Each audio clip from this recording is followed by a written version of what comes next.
एक तरफ एग्रीकल्चर विभाग बड़े दावे करता है कि वो किसानों की हर जगह मदद कर रहा है, कहीं पे सिंचाई को लेकर, कहीं पे बीज को लेकर और इसके अलावा भी अलग अलग चीज़ों को लेकर एग्रीकल्चर विभाग के बड़े दावे जो है आज खोखले होते हुए नज़र आ रहे हैं। क्योंकि हमारे साथ नौशहरा ढींग कलाल इलाके के सरपंच मौजूद हैं। ये सरहदी पंचायत है जहाँ पे अक्सर पाकिस्तान की तरफ से गोलाबारी होती है और दूसरी तरफ देखा जाए तो विभाग की तरफ से कुछ गलत नीतियों के चलते इस वक्त जो बीज की शॉर्टेज चल रही है उसको लेकर वहाँ के जितने भी किसान लोग हैं वो परेशान हैं। और किसान लोग जिन्हें अन्नदाता कहा जाता है, और अगर अन्नदाता ही परेशान होगा तो आप सोचिए कि हमारा देश कैसे चलेगा। हमारे साथ सरपंच मौजूद हैं, इन्होंने हमसे फ़ोन पे हमसे कांटेक्ट किया था और उसके बाद इन्होंने हमें ये बताया कि इनके वहाँ उस इलाके में इस बीज की काफ़ी कमी आ रही जो आने वाला जो सीज़न रहेगा। सर, किस तरह की परेशानी आपके इलाके में लोगों को आ रही है? आप इससे पहले भी कई इश्यूज़ को लेकर हमारे सामने जो है आप रूबरू हुए और आपने हर चीज़ को एक्सपोज़ किया है जहाँ पे आपको लगता है कि गलत हो रहा है। और आज बीज के इशू और बीज की शॉर्टेज को लेकर आज आप राजौरी पहुँचे, शायद आप एग्रीकल्चर विभाग से भी मिले होंगे जाके, तो क्या उनका रवैया रहा? देखिए, सबसे पहले तो मैं आपका शुक्रिया अदा करूँगा। उसके बाद ये जो हमारा जो एग्रीकल्चर डिपार्टमेंट है इसके ऊपर लोगों को बहुत उम्मीद है। ज़मींदार लोग हैं जितने भी ये हमारे पूरे डिस्ट्रिक्ट राजौरी में क्या पूरे जम्मू कश्मीर में एग्रीकल्चर डिपार्टमेंट से ही जो किसान लोग हैं वो काम करते हैं। लेकिन बात ये है कि एग्रीकल्चर डिपार्टमेंट की तरफ से बातें बहुत बड़े बड़े किए जाते हैं, लेकिन एग्रीकल्चर का जो सिस्टम है वो जो छोटे लेवल पर जो ग्राउंड लेवल पर है वो अच्छा है, ईओ साहब तक भी अच्छा है। जैसे कि हमारा नौशहरा जोन है, दब्बड़ जोन है, वो अच्छा चल रहा है। तो जो ग्राउंड में काम कर रहे हैं फील्ड में वो अच्छा काम उनका काम जितने भी मुलाजिम हैं वो अच्छा काम कर रहे हैं। उसके बाद अब तो ये जो सिस्टम है ये डायरेक्टर साहब कर सकते हैं या जॉइंट डायरेक्टर कर सकते हैं या फिर चीफ साहब कर सकते हैं। लेकिन आज स्पेशली मैं कोई सुबह का काम नहीं किया, घर से सुबह हम आए थे, लेकिन मैंने चीफ साहब के पास पूरा दिन ऑफिस में रहा। उनकी अपनी मीटिंग चल रही थी, वहाँ पे चीफ साहब बिजी रहे, तो किसी काम के लिए मैं वहाँ से बाहर आया तो चीफ साहब ने अभी डीसी साहब की मीटिंग में, लेकिन चीफ साहब से मेरी फ़ोन पे बात हुई है तो वो बोल रहे हैं आधे घंटे बाद कॉल करेंगे, बात करेंगे। लेकिन पूरा दिन मेरा वेस्ट हो गया। किसानों के लिए आया हूँ, मेरा कोई अपना पर्सनली काम नहीं है, वो भी किसी वजह से बिजी हैं।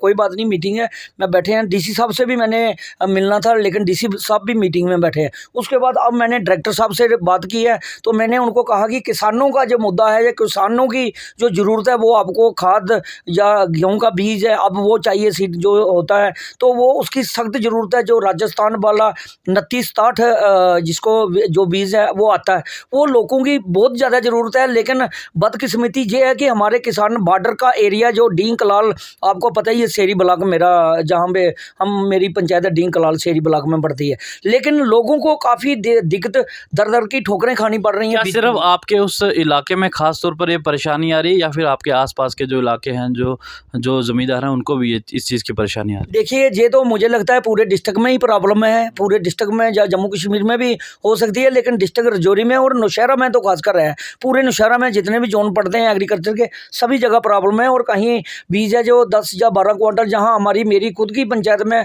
कम से कम 20 या 25 टन वहाँ पे चाहिए था, जो सीट है, जो गेहूँ का बीज है, तो लेकिन वहाँ पे अभी 10-12 क्वांटल 15 क्वांटल भेजा। उससे क्या होगा, किसान कहाँ जाएंगे? उनको खाद भी चाहिए, बीज भी चाहिए, वो एग्रीकल्चर डिपार्टमेंट ही प्रोवाइड कर सकता है। और आपके माध्यम से डायरेक्टर साहब से मैं अपील करना चाहता हूँ, डीसी साहब से, डीसी राजौरी से मैं श्री विकास कुंडल जी से मैं करना चाहता हूँ रिक्वेस्ट, और चीफ साहब से मैं कहना चाहता हूँ कि ये जल्द से जल्द लोगों की जो उम्मीदें हैं वो उनके ऊपर खरा उतरा जाए, क्योंकि ये बीज अगर नहीं मिला तो लोगों को सड़कों के ऊपर भी उतरना पड़ेगा। कोई भी फसल हो उसको लगाने का एक समय होता है। अब गेहूं की फसल का जो समय आ चुका है, अगर समय के बाद अगर वो बीज आता है, अगर इन टाइम जब इसकी ज़रूरत है, अशद ज़रूरत है, उस टाइम अगर बीज नहीं अवेलेबल होता तो क्या मान के चलें कि जो किसान है उनको कितना भारी नुकसान उठाना पड़ेगा? क्योंकि बहुत सारे किसान हैं जिनका और कोई काम नहीं है और कोई कारोबार नहीं है, जो कि सिर्फ इसी फसल पर ही उनका जो है डिपेंड रहता है। जी 70% 80% जितने भी किसान हैं हमारे डिस्ट्रिक्ट राजौरी में होंगे। आपने देखा 10 या 20% जो होगा तबका जो फसल का जो ज़मींदार नहीं है, बाकी सब किसान लोग हैं। और ख़ासकर हमारे बॉर्डर के लोग, आप कई बार आपका विजिट हुआ, आपने देखा कि बॉर्डर के लोग, जैसे जो मेरी पंचायत है, जहाँ नौशहरा सारा एरिया है, वो सब लोग किसान हैं, बॉर्डर के लोग हैं। उनको खाद और बीज टाइम से चाहिए। एग्रीकल्चर डिपार्टमेंट को ये क्या काम कर रहे हैं, फेलियर है। मैं तो कह रहा हूँ पूरा टोटली फेलियर। अवेयरनेस कैंप लगाने चाहिए, लोगों को समय समय पर अवेयर करना चाहिए। एक फील्ड का जो मुलाजिम है वो क्या करेगा, उससे क्या हमें जो रिक्वायरमेंट है लोगों की, और भी मशीनरी की रिक्वायरमेंट होती है, और भी कई काम होते हैं। मैं आपके माध्यम से चीफ साहब से भी रिक्वेस्ट करना चाहता हूँ कि आप अवेयरनेस कैंप भी लगाएं, ताकि लोगों को अवेयर करना भी, और भी जो एग्रीकल्चर की डिपार्टमेंट की स्कीमें आती हैं वो उनके बारे में भी जानकारी दें। और सीड का सबसे ज़्यादा हमें खाद और बीज का अब प्रॉब्लम है। तो ये अगर ये 2-4 दिन में अगर नहीं हुआ तो लोगों को सड़कों पर भी उतरना पड़ेगा। सर, आप तो कह रहे हो कि अवेयरनेस नहीं दी जाती, लेकिन दूसरी तरफ विभाग है जो एग्रीकल्चर, वो तो कहता है कि हम गांव-गांव में अवेयरनेस कैंप लगा रहे हैं, नए-नए सीड्स की जो प्रोडक्शन और ये जो नए बीज इंट्रोड्यूस किए जाते हैं जिससे फसल की पैदावार ज़्यादा होती है, वो किसानों तक पहुंचाते हैं। क्या आपके जो ख़ासतौर पर जो आपकी पंचायत है नौशहरा के अंदर, जो डीन कलार जो बॉर्डर से सटी हुई जो पंचायत है, वहाँ पे एक साल में कितने अवेयरनेस कैंप जो है लास्ट ईयर हुए हैं? देखिए, ये अभी तो 2 साल पहले मेरे 2-2.5 साल पहले कैंप हुए थे। अवेयरनेस कैंप जितने भी हुए थे पहले हुए थे, वो भी चीफ साहब से मैं रिक्वेस्ट कर के लगवाए हैं। लेकिन अभी जो फील्ड में जो काम कर रहे हैं नौशहरा तक तो ठीक है।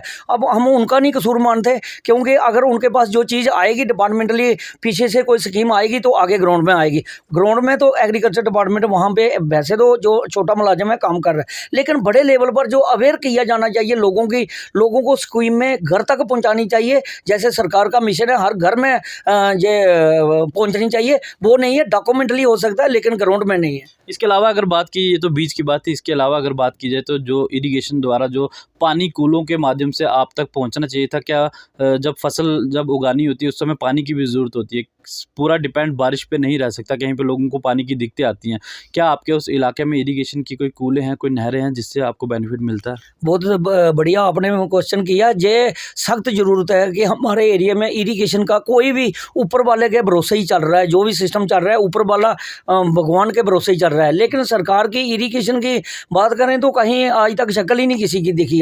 हमें किसी ये डिपार्टमेंट हमने इनके चक्कर बहुत लगाए हैं कि इरिगेशन की स्कीमें होनी चाहिए, नहर बननी चाहिए, या छोटी छोटी स्कीमें बना के किसान को फ़ायदा मिलना चाहिए। अभी हमारे एरिया में कितने लोग सब्जी उगाते हैं या कुछ जितने भी काम करते हैं, या फसल का काम करते हैं, लेकिन उनको कहीं सरकार की तरफ से मुझे नहीं लगता कोई फ़ायदा मिल रहा है। और इरिगेशन डिपार्टमेंट तो कहीं दिखा ही नहीं कहीं भी।